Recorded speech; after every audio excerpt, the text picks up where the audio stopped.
ఇటీవల విడుదలైన CA final ఫలితాల్లో Rishabh Oswal all India first rank సాధించాడు. హైదరాబాద్లోని మాస్టర్ మైండ్స్ అకాడమీ రిషబ్ విజయాన్ని పురస్కరించుకుని ఘనంగా సత్కరించింది. విజయానికి ప్రేరణగా నిలిచిన తల్లిదండ్రులు, మేనమామ, మాస్టర్ మైండ్స్ అకాడమీకి రిషబ్ కృతజ్ఞతలు తెలిపారు. రిషబ్ విజయం మాస్టర్ మైండ్ విద్యార్థులందరికీ ప్రేరణ అని అకాడమీ డైరెక్టర్ మాటుపల్లి మోహన్ అన్నారు. ఈ కార్యక్రమంలో మాస్టర్ మైండ్స్ నాళం శ్రీకృష్ణ, రిషబ్ తల్లిదండ్రులు పాల్గొన్నారు. అందరికీ ధన్యవాదాలండి పిలవంగానే వచ్చినందుకు. సో డిసెంబర్ 26, 2024 సీఏ ఫైనల్లో ఆల్ ఇండియా ఫస్ట్ ర్యాంక్ వచ్చినటువంటి విద్యార్థి రిషబ్. సో ఆ రోజున మనం యాక్చువల్గా ప్రెస్ మీట్కి బాబుని తీసుకురాలి. కారణం ఏంటంటే తను అక్కడ కులు మనాలిలో ఉన్నాడు. 5 days ట్రిప్కి వెళ్ళాడు. యాక్చువల్గా జనవరి 5, 2025 రావాలి రిజల్ట్, కానీ 10 రోజుల ముందే వచ్చింది రిజల్ట్. సో అది అన్షెడ్యూల్గా వచ్చేసరికి రిజల్ట్ బాబుకు కూడా మేము సన్మానం కూడా చేయలేకపోయాం. ఈ రోజున బాబుని తీసుకురావడం జరిగింది. మీ సమక్షంలో సన్మానం చేద్దామని.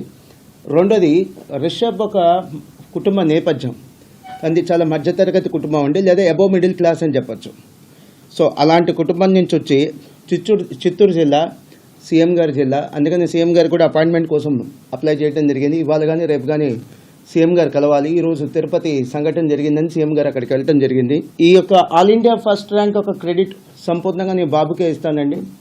గతంలో కూడా మీకు ప్రెస్ మీట్లో చెప్పాను, మేము చదువు చెప్పిన ప్రతి విద్యార్థికి ఫస్ట్ ర్యాంక్ వస్తే ఆ క్రెడిట్ మాది. ఒకరికో ఇద్దరికో వస్తే ఆ క్రెడిట్ ఖచ్చితంగా బాబుదే. కానీ ఎందుకు ఈ ప్రెస్ మీట్ ద్వారా మీ అందరినీ నేను రిక్వెస్ట్ చేస్తున్నానంటే, బాబుకు సన్మానం చేయడం కోసం కాదు, దయచేసి ఈ కోర్సు గురించి చెప్పగలిగింది మీరే, మేం కాదు. సిఏ లాంటి కోర్సు, కామర్స్ లాంటి కోర్సు గురించి చెప్పగలిగింది మీరే, మేం కాదు. ప్రతి క్లాస్లో 100 మంది స్టూడెంట్స్ ఉంటే 80 మంది స్టూడెంట్స్ యావరేజ్, అబవ్ యావరేజ్ ఈ స్థాయి గల స్టూడెంట్సే ఉంటారండి. 20% మంది మాత్రమే టాపర్స్ ఉంటారు. వెరీ అన్ఫార్చునేట్, మన ఎడ్యుకేషన్ సిస్టమ్ మొత్తం కూడా టాపర్స్ గురించి మాట్లాడుతుందే తప్ప ఈ యావరేజ్, అబవ్ యావరేజ్ స్టూడెంట్స్ గురించి మాట్లాడట్లా. ఈ ఐఐటి లాంటి కోర్సు కానీ, లేదా మెడిసిన్ లాంటి కోర్సు కానీ ఎలాంటి పిల్లలు చేస్తే మనగలుగుతారంటే, సక్సెస్ అవ్వగలుగుతారంటే ఈ టాపర్స్ మాత్రమే. మరి క్లాస్లో ఉండేటువంటి అబవ్ యావరేజ్ స్టూడెంట్స్ 80% మంది పరిస్థితి ఏంటి? వారికి ఒక ఆల్టర్నేటివ్ ఎడ్యుకేషన్ సిస్టమ్ కావాలి, దాని పేరే కామర్స్. సో ఒక ఎగ్జాంపుల్ చెప్తాను. ఐఐటి లాంటి ఎగ్జామ్ తీసుకుంటే, ఐఐటి ఎగ్జామినేషన్ దేశవ్యాప్తంగా సుమారుగా 14 lakh స్టూడెంట్స్ రాస్తున్నారండి, కానీ సీట్లు 17,000 ఉన్నాయి, అంటే 100కి ఒక సీట్.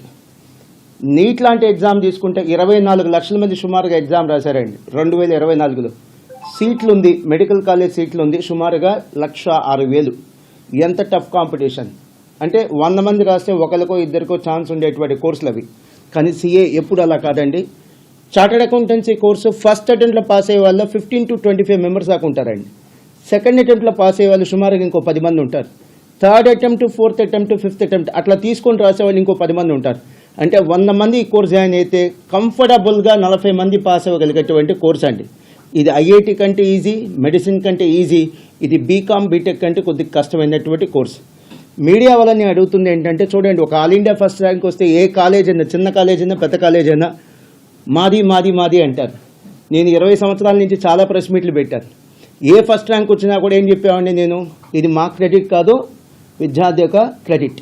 మిమ్మల్ని రిక్వెస్ట్ చేస్తున్న మాస్టర్ మైండ్స్ గురించి చెప్పమని కాదు, ఈ కోర్స్ గురించి చెప్పండి. మాకు ఒక 5 months స్టడీ లీవ్ దొరుకుతుంది. సిఏ ఫైనల్ ఎగ్జామ్ కంటే ముందు ఒక 5 months లీవ్ దొరుకుతుంది.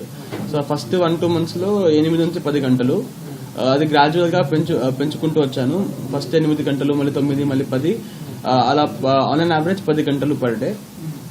లాస్ట్ 15 days అయితే 12 నుంచి 14 గంటలు అయ్యేది, లాస్ట్ 15 days మాత్రమే. కానీ ఆన్ అన్ యావరేజ్ 5 monthsలో ఒక 10 to 12 hours. ఆబ్వియస్లీ చాలా ఎక్కువ. ఆ పీరియడ్ చాలా స్ట్రెస్ఫుల్ పీరియడ్ నా లైఫ్లోనే. ఆ 5 months చాలా అన్నిటికంటే స్ట్రెస్ఫుల్ పీరియడ్ అది. సో నా అక్క ఉన్నారు, అక్క, అమ్మ, నాన్న, ఇంకా చాలా మంచి ఫ్రెండ్స్ ఉన్నారు. సో ఫ్రెండ్స్తో కాల్ చేసి మాట్లాడేవాడిను.